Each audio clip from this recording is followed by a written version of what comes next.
welcome to my mortgage update, the last one of the year for 2024. Boy, it's been a good year. Obviously, this is going to be the last update for the year. So what we're going to do is we're going to just kind of do a little Spotify wrapped, Apple wrapped, but for mortgages, and kind of put everything all together.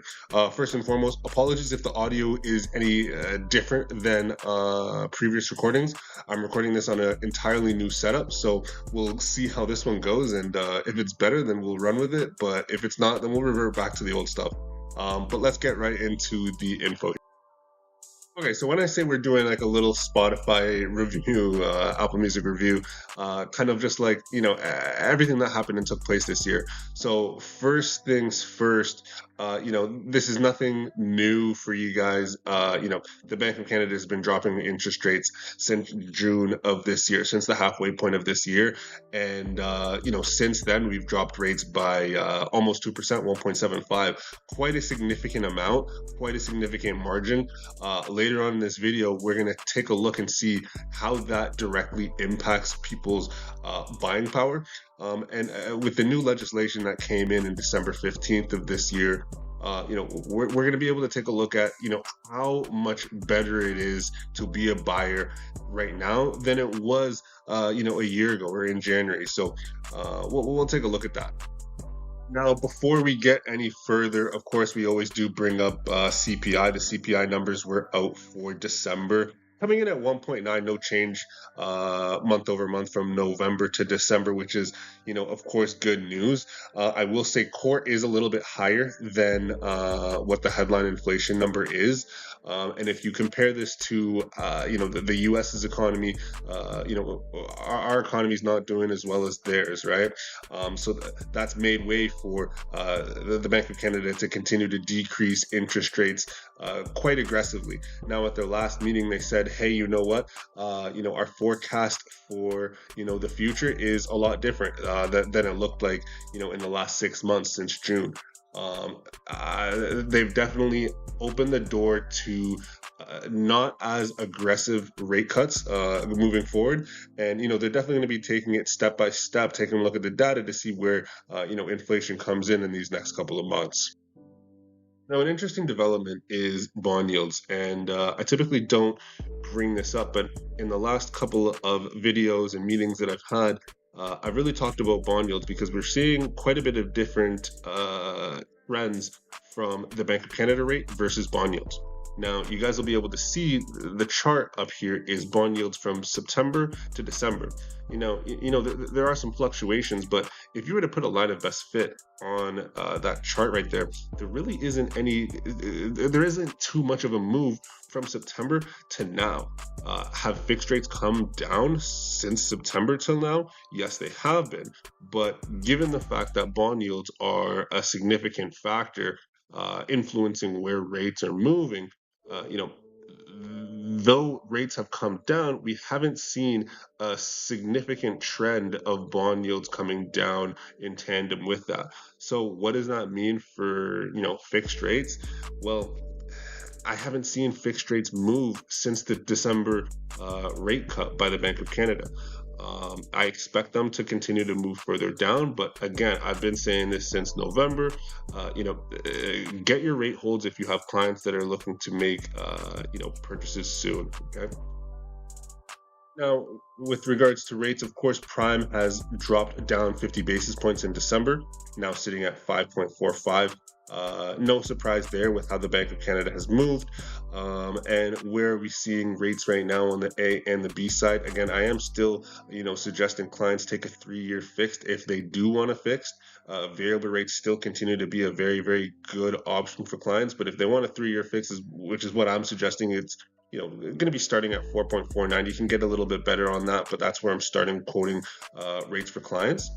And then on the B side, just a tad above 5%. There's really no surprises here. Again, the expectation is that rates still come down. The expectation is that in 2025, rates are still going to be coming down, but just don't expect them to be coming down as significantly as they have in the last 6 months. Expect now, instead of 50 basis point drops, expect 25 basis point drops, expect pauses. We're really going to want to see how the year over year changes to interest rates have affected the economy and have affected inflation. So that's what the Bank of Canada is going to be taking a look at.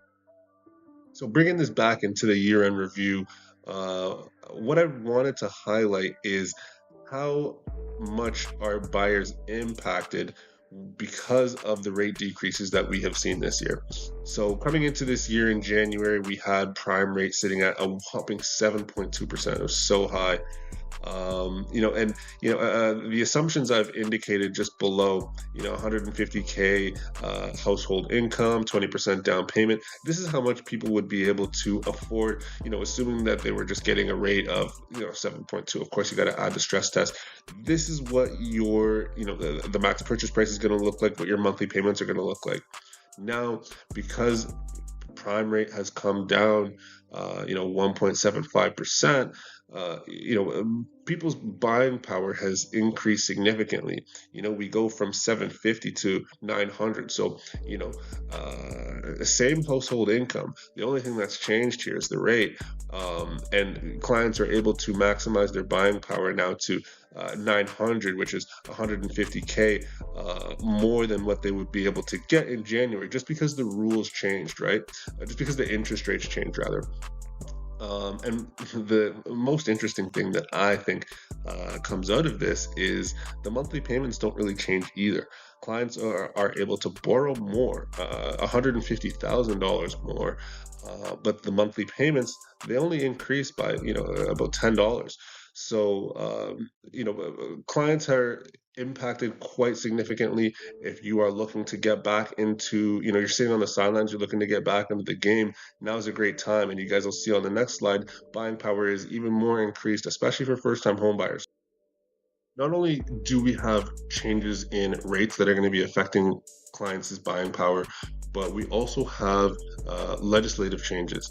This change is going to be the insured purchases being able to purchase now from a 25-year amortization to a 30-year amortization. I think that's going to be the most impactful with regards to the legislative changes that came in December. Of course, that's one of the two, the other one being the threshold for insured purchases increasing from 1 million to 1.5. Now, not everyone is going to be able to have the household income to qualify with a minimum down payment all the way up to a $1.5 million purchase price, right? Those people are going to be few and far between. But one thing that every first-time home buyer is going to be able to take advantage of is, potentially increasing their amortization from 25 to 30 years. Now, what does that look like with regards to the numbers? Well, it's put out plainly here. They're able to increase their maximum purchase price from 700 with a 25-year amortization to 760. Now, it's not as significant as the impact that interest rates have had. But when you pair this in combination with, the legislative changes plus the interest rate changes, first-time homebuyers coming in from January to now into December, if their household income stayed the same at 150, nothing's changed with, these clients materially. All of a sudden, they're looking at an environment where their purchasing power has increased by 200K, and they've done nothing to move the needles themselves. These are just, again, interest rate changes and legislative changes that have been taken into effect from, in the housing market in Canada. Well, that's going to be it for me, guys. I hope that you found this helpful. If you did, feel free to like the video. I get no likes on these videos. Feel free to like the video. Feel free to reach out to me. Email listed above, phone number listed above. And have a great holidays, guys. We'll pick back up in the new year's, and 2025, more life, more blessings. Thank you. Cheers.